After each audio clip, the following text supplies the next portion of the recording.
going on, guys? Welcome to another edition of GEARBreakerNation, where we give excellent assessment and reviews. And in this video, I want to sit here and just talking about a conversation with a friend of mine, and we were talking about, how to have different variations of vampires in film.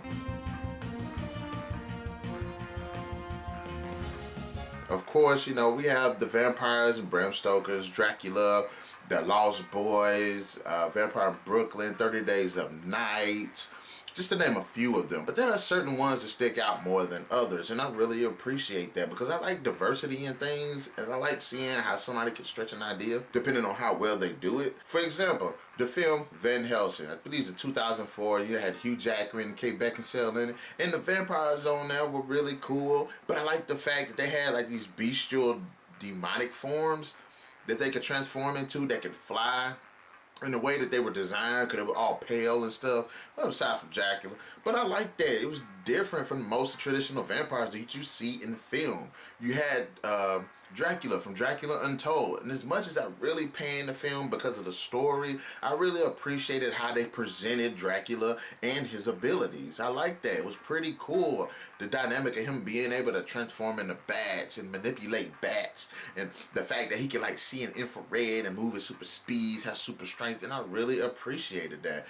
One of the films me and my friend were talking about was he did not like the vampires from Twilight. I personally don't understand what's the issue with them. He was like, the only issue that he had with it was the fact that they sparkled. I said they gave a reasonable explanation as to why they do that. Their skin was as hard or consisted of the same texture as marble. So marble glitters in the sunlight. So therefore they would glitter in the sunlight.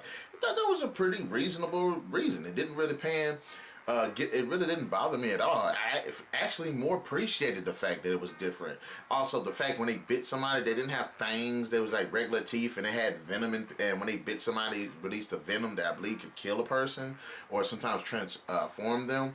And I really liked that. I thought that was pretty cool. It's different, But I had to make a point to my friend. It's like you watch anime, man. And you know how many different variations of vampires we've seen in anime. So why is this like an issue? I don't understand that. That always kind of bothered me. I'm like, how can you make exceptions for all these 100 different types, but this one little thing is bothering you? It's like, I don't know.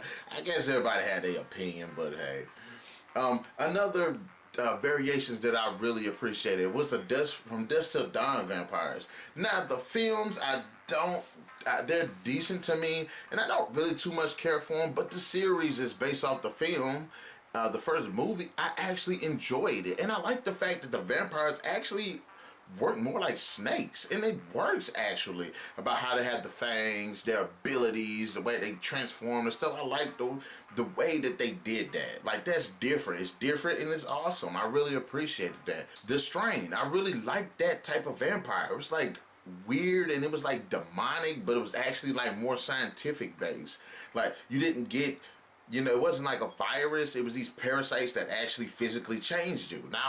And I thought that was pretty cool when they had a little big tongue thing come out of their mouth, and that's how they drank blood or infected other people. I really thought that was pretty cool. I like that. It was different, Even in Blade 2, we had the Reapers, there was a variant of vampires. And I kind of like that too. They were creepy, they were gross, but they were really cool vampires. Think about the 2009 Daybreakers film. When people were vampires and they were fed and nourished with human blood, they looked like regular people, except you could tell that they were vampires. But when they were starving and they were deficient of human blood, what happened? They end up kind of regressing down to the bestial state. They had wings, they were monstrous, they were savage, and I really appreciated that. So I love it when people come up with unique ideas when it comes to, putting vampires out there in fiction. I mean, you had Bram Stoker's Dracula, and he was like damn near a god. He could do like anything. He could shapeshift, he could turn into mist, he had super strength, he could heal.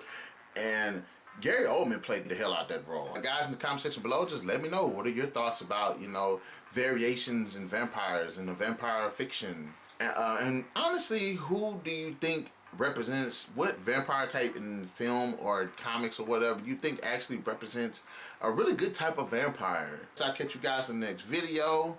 Until the next edition of GEARBreakerNation, keep those gears turning.